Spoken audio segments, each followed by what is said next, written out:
Let's talk about the biosynthesis of urea, in which we are particularly going to discuss transamination.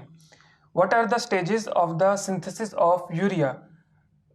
4 stages हैं. Transdeamination, first of all एक amino acid हमारे पास present है, उसमें जो nitrogen atom है हमने उसको रिमूव करवाना है, क्योंकि that is the one that can cause the toxicity.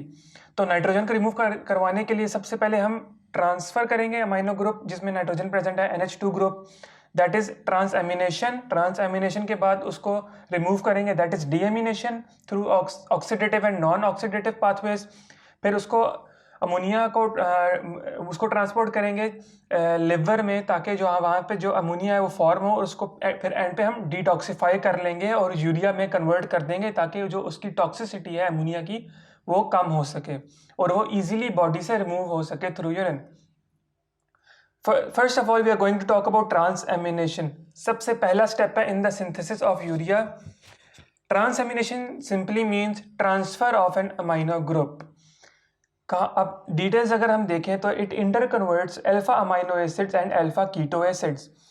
Alpha amino acid और अल्फा कीटो एसिड्स में सिर्फ एक अमाइनो ग्रुप का फर्क है, उसमें अमाइनो ग्रुप लगा होता है अमाइनो एसिड में, और इसमें C double bond O group present होता है instead of amino group. Structures में भी हम देख सकते हैं कि अमाइनो एसिड में ऐसा स्ट्रक्चर है, there is an amino group, और ये ज्विटर आयन फॉर्म है, उसकी आयनिक फॉर्म है, इसीलिए NH3 है और उस पे पॉजिटिव चार्ज है, वरना है ये अमाइनो ग्रुप भी. सेकंड, और कीटो एसिड जो है उसमें there is a carbon that is doubly bonded to oxygen. सिर्फ इस ग्रुप का डिफरेंस है इन दोनों मॉलिक्यूल्स में. तो अगर हम इन दोनों को इंटर कन्वर्ट करना चाहें तो उस रिएक्शन को हम कह रहे हैं ट्रांसएमिनेशन, मतलब transfer of an amino group from one molecule to another molecule. It is known as transamination. Reaction is amino acid plus an alpha keto acid. तो दिस जब ये ट्रांसफर हो जाएगा तो ये अमाइनो एसिड बन जाएगा, that is the new amino acid, और ये जो है कीटो एसिड बन जाएगा, that is the new keto acid. Amino acid plus keto acid, हमारे पास एक अमाइनो एसिड है जो हमारे पास किसी भी डाइटरी प्रोडक्ट से आया, हमने कुछ भी खाया उससे हमारे डाइट से हमें प्रोवाइड हो गया हमारे पास एक अमाइनो एसिड. उसके बाद हमने उससे एनर्जी गेन करनी है या ग्लूकोज बनाना है, वो हम आगे देखते हैं. तो अमाइनो एसिड को कन्वर्ट करेंगे, इस अमाइनो जो ग्रुप है वो ट्रांसफर होगा कीटो एसिड के ग्रुप पे.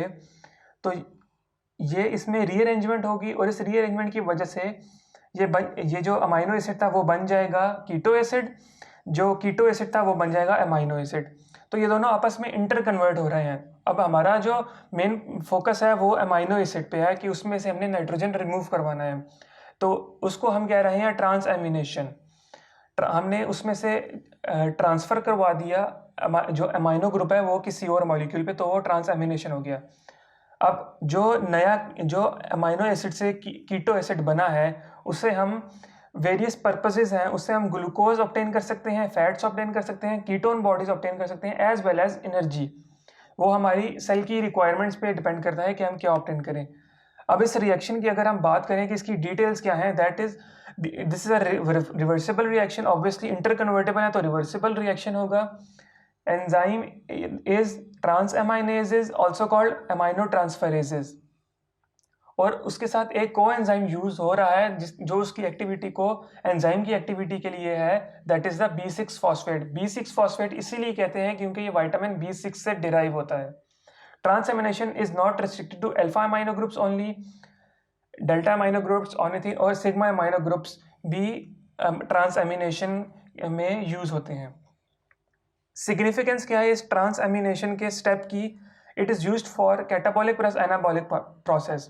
कैटाबॉलिक किस तरह के? एक तो अमाइनो एसिड की डिग्रेडेशन है कि अमाइनो एसिड से एक amino acid non amino group containing molecule हमारे पास आ गया, कि एक तरह से अमाइनो एसिड की डिग्रेडेशन हो गई, तो that is the catabolic process. अब इसी से साथ साथ हमारे पास एक नया अमाइनो एसिड बन गया, that is the anabolic process. तो इसकी जो सिग्निफिकेंस है, it is use for catabolic plus anabolic process. Alpha keto acid हमने देखा कि जब ये अमाइनो एसिड से अल्फा कीटो एसिड बनेगा तो हमारे पास एनर्जी ऑब्टेन हो सकती है इस मॉलिक्यूल से, ग्लूकोज भी बन सकता है, fats and ketone bodies can also be formed. Synthesis of non essential amino acids हमने देखा कि नॉन एसेंशियल जो अमाइनो एसिड्स हैं वो हमारी बॉडी में सिंथेसाइज हो सकते हैं। एक pre existing dietary amino acid से हमारे पास एक नया अमाइनो एसिड हमारी रिक्वायरमेंट्स के मुताबिक बन गया। फनल्स अमाइनो ग्रुप्स जो ये है ट्रांसएमिनेशन का रिएक्शन है, ये फनल कर रहा है अमाइनो ग्रुप को। फनल करना मतलब चैनल करना किसी और मॉलिक्यूल पे जिससे हम एनर्जी ऑब्टेन कर सकें डीएमिनेशन से। अगर हम इसके कोएंजाइम की बात करें, हमने देखा कि वो B6 फॉस्फेट था। अब उसका रोल क्या है? दैट इज द कोएंजाइम, इसको हम कहते हैं पायरिडॉक्सिल फॉस्फेट PLP। ये जो है अमाइनो एसिड पे एक्ट करता है। अब ये जो कोएंजाइम है ये प्रेजेंट होता है एंजाइम की कैटालिटिक साइट पे। जब वो कैटालिटिक साइट पे प्रेजेंट है तो उसका फंक्शन ये है कि जो अमाइनो ग्रुप है इसके साथ बॉन्ड फॉर्म करेगा, अमाइनो ग्रुप के साथ बॉन्ड फॉर्म करके उसको रिमूव करवा लेगा। जब उसको रिमूव करवा लेगा तो पीछे हमारे पास मॉलिक्यूल जो है वो कन्वर्ट हो जाएगा कीटो एसिड में, और जो अमाइनो और हमारे पास कोएंजाइम का कॉम्प्लेक्स बना वो फर्दर कीटो एसिड पे एक्ट करके उसको नए अमाइनो एसिड में कन्वर्ट कर देगा।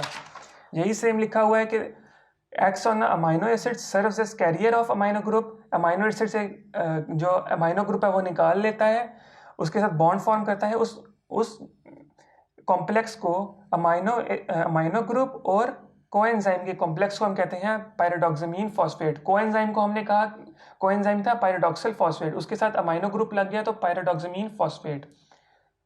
New amino acid is formed. That is it about the transamination reaction and the significance of B6 phosphate.